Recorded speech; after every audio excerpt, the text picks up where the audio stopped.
Hi, how are you? And welcome to my channel today. I am Jean, the Creative Pixie, and I'm coming to you from Belfast in Northern Ireland. If you like knitting, crochet, sewing, all kinds of crafty stuff, then this is the channel for you.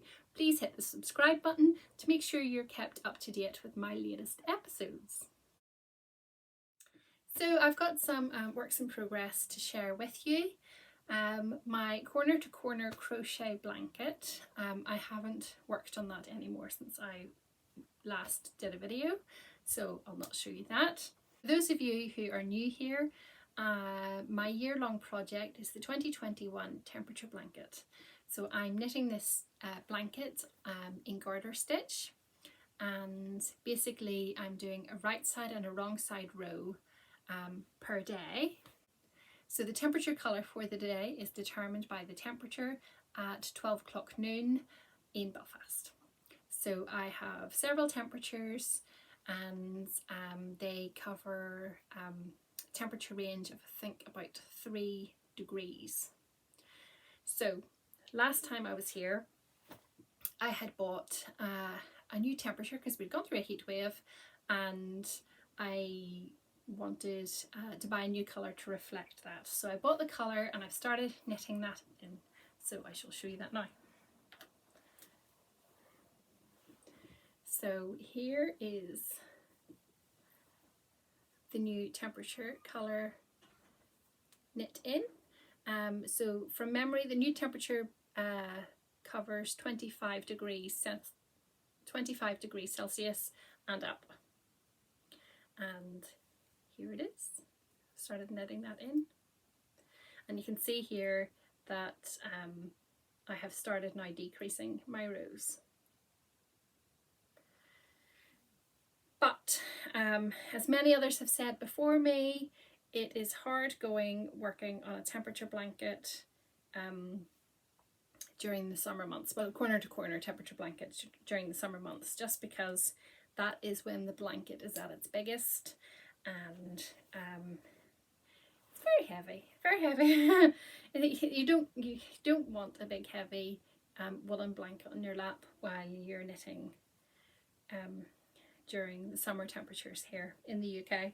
So I am quite a bit behind, but whenever I do work on it, I tend to maybe do 4 days and in a go. So that is helping me to catch up. But yes, I'm already, I am, I think I'm about a month and a half behind now. So, but I will catch up as the year progresses. We're into our last 3 months of the year, so it should get easier. It's just this next month's worth of temperatures is still going to be quite tricky. So I've still got all these ends to sew in.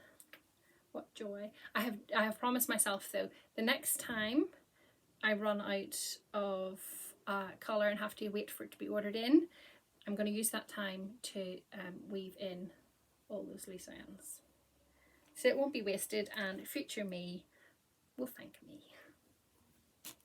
So that is my temperature blanket so far. Because it's a corner to corner blanket, it's going to be square, which is fair enough. But it looks like it will be a good size, say for a single bed.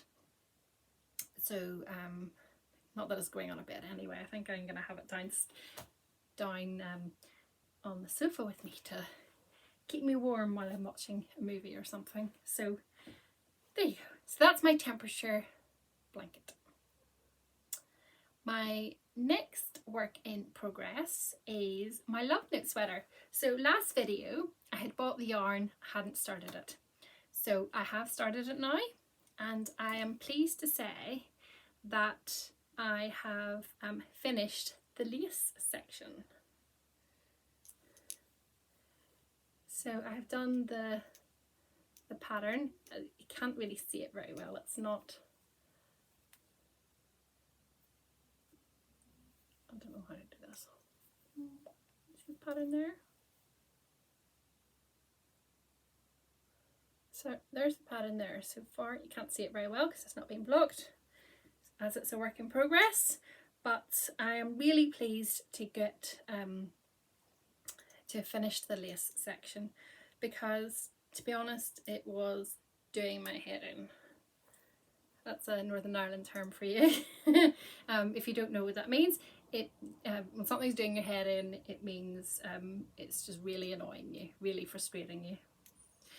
So yes, this was doing my head in. I had lots of little woolen loops as my stitch markers, just where the pattern repeated to keep myself right, because even with those in place I was still kind of missing out stitches or making mistakes. I didn't put in a lifeline, feeling brave boots. Yeah, so I've got a provisional cast on at the top in the lovely bright pink wool, and that's it so far. I have started doing the working on the increasing before I divide off for the sleeves. So that is my love note so far. I'm knitting this in Hobbii Unicorn yarn in gold, I think, and instead of using mohair I am using Siri alpaca yarn. It's a drops brushed alpaca silk. That's what I'm using, and it's lovely and soft, not prickly, not itchy, nice to work with. So yes, glad to have that lace pattern done, so then I can do the increasing, divide for the sleeves, and then it's just going to be stuck in it till the end, until I have to do the ribbing. But that means I can just sit and watch TV doing it, so that's fine. So yes, glad to be doing that. I know if any of you are interested, I was informed by a friend on Instagram, Hilltop Collar, who said she had heard that Professor Pearl, Prof Pearl on YouTube is doing a love note cal, but I think that's starting in October and it's running to December. But so if any of you are interested in knitting your own love note, you could maybe check that out. I know she did have a video where she suggested different yarn combinations for that. But hopefully, today's the 11th of September, so I would like to think that I would have the love note finished by October, just in time for our autumnal weather. Because to be honest, you know what, it's like been in the 20s for ages here and I'm just roasted, and I just want good old cold Northern Ireland weather back, please. I don't deal well with the heat.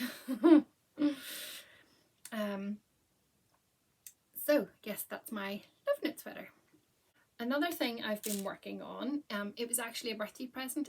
It was my birthday several weeks ago, and I was gifted a diamond painting kit, and this is the one I'm working on.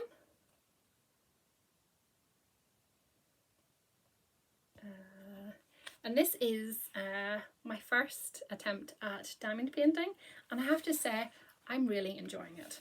I've seen other people, my mum really likes diamond painting, and my youngest daughter, she likes diamond painting, and it's something that I've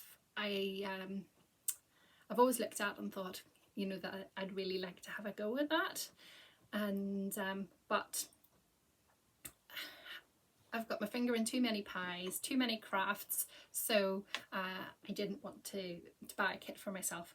But anyway, I was given one for my birthday, and so my very own kit and I have to say I'm really enjoying it. It's I can see why it is so addictive, and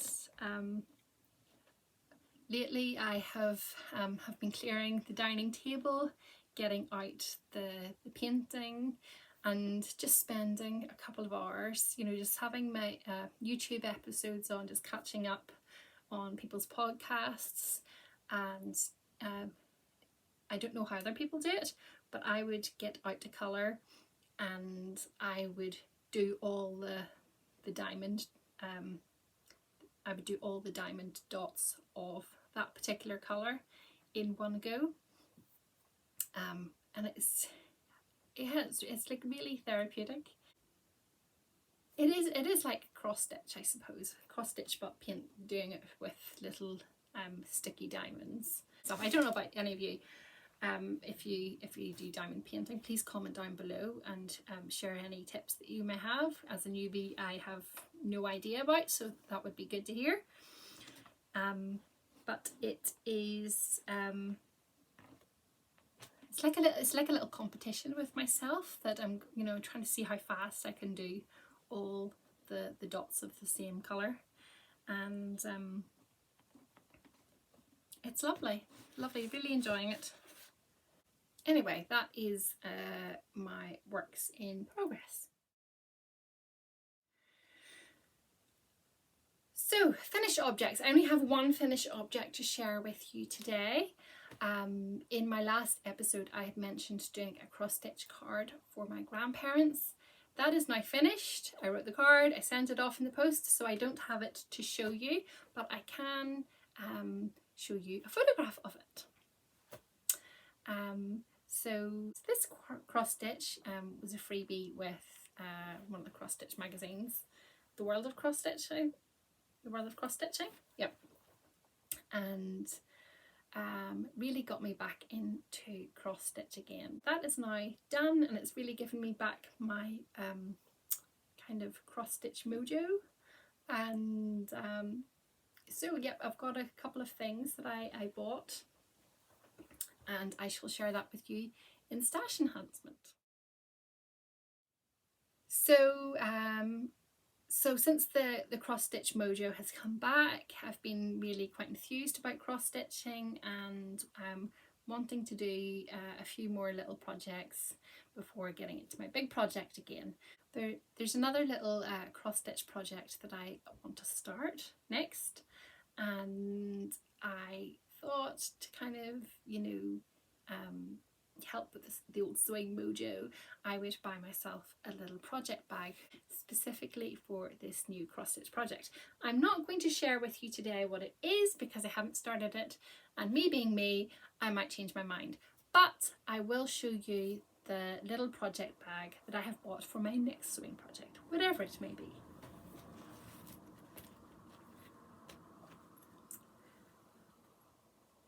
So this is my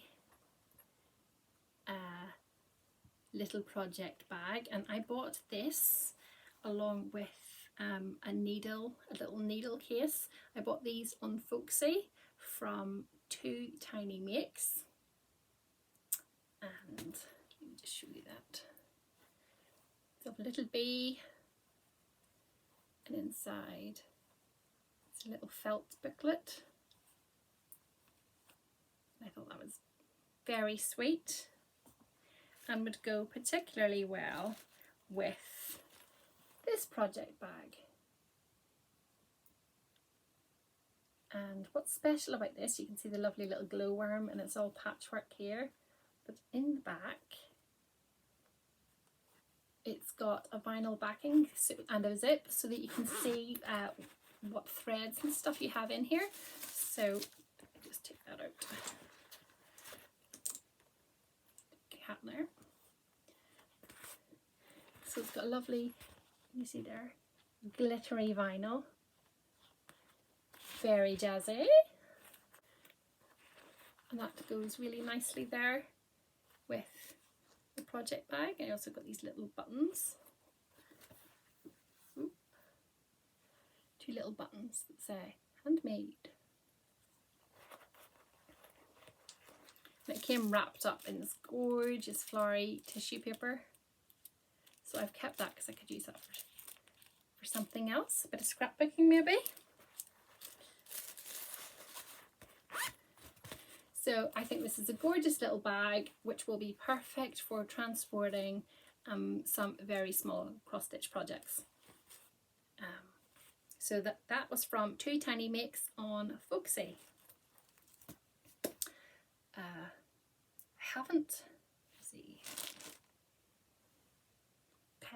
I haven't bought anything else crafty this month.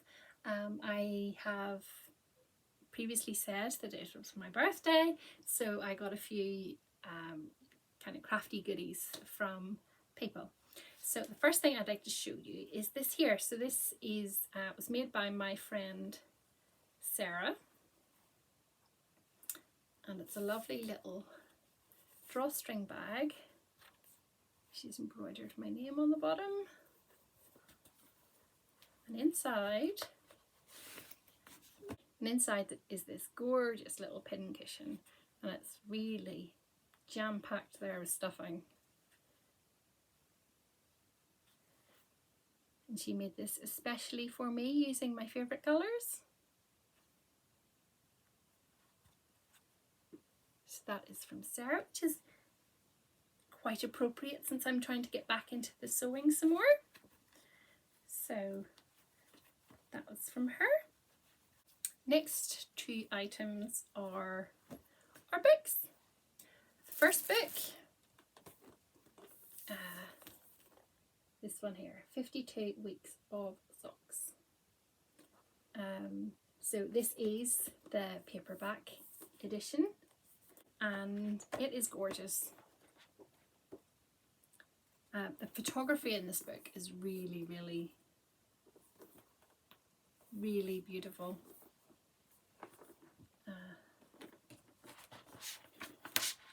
I can't show you too much because of, you know, copyright and stuff, but like photos like that.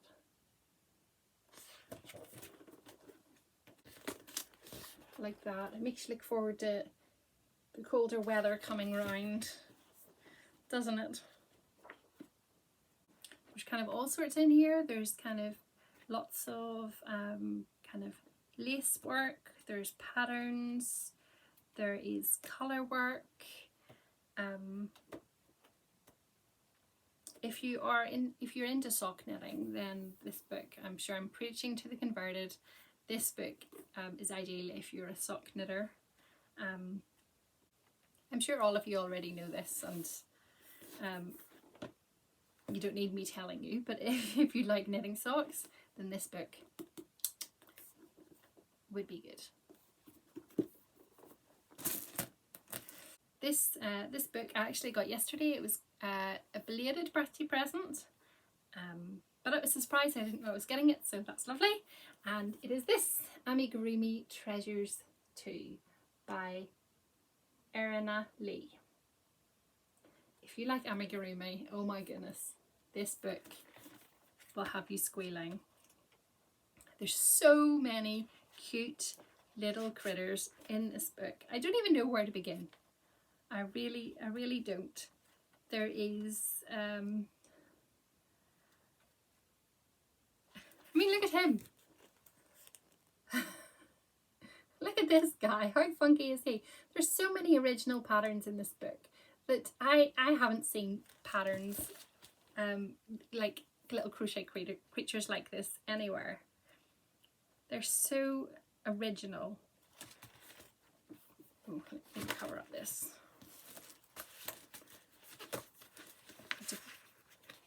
Have to cover up the pattern, but look, they're so original. Look at him. What a cool hairdo. Reminds me of Elvis. For some reason. Mackenzie the seahorse, in case you're wondering. There's one here that I just thought was the cutest. Oh my goodness, when you see this. Look at him. Look at him. Benedict the Shrew. Look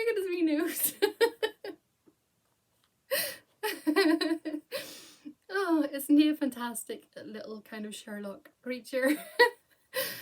Oh, oh, he's he's so original. Oh my goodness. Oh yes, so there's lots and lots of beautiful and original creatures in this book. So if you like amigurumi, have a look at this book, because there's going to be something for everyone. Look at that. This one's on the back.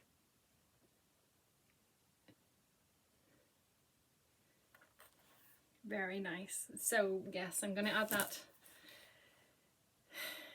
little Benedict the Shrew to my crochet amigurumi wish list, because he is darn cute.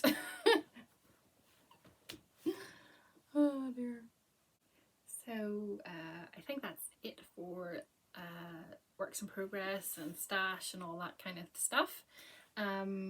Next we have life events. A couple of weeks ago I decided to go for some food sensitivity testing, because I have I've had a bad tummy for years, and foods would set me off, but I never could pinpoint what foods were kind of making me ill. I'd kept food diaries, nothing could be pinpointed really. So anyway, I went for food sensitivity testing, and it turns out that I am intolerant to dairy and MSG. So so let's start with the MSG. Monosodium glutamate is a chemical, it's kind of like a savoury chemical that's added to lots of processed foods.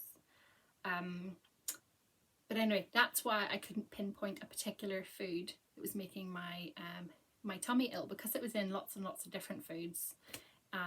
It could just set my tummy off. And then with the dairy, I wouldn't really drink milkshakes or have yogurt, but I would have lots of milk in my tea and bowls of cereal and ice creams and things like that. So again, I couldn't pinpoint the dairy because I didn't really have big events after having so much dairy. It kind of seemed to build up, apparently. So so anyway, for the past 2 weeks I have cut out dairy and MSG from my food, and it has really made a big difference. I can tell you that I'm no longer having a crampy tummy, running to the bathroom, feeling generally unwell. But also I've noticed a change in my skin. My skin is less prone to, you can see there, it's starting to feel smoother, there's less breakouts. So I'm in my 40s now, and spots aren't just a teenager thing. I've had spots from my teens. They've never really went away. But anyway, so yes, I'm glad that cutting out the dairy and the MSG has, I've seen these changes in my body, and I'm eating as a result. I'm not eating any chocolate, not eating any biscuits. I'm on oat milk and like vegan cheeses, things like that. And so far it is making a difference, and I'm feeling a lot better.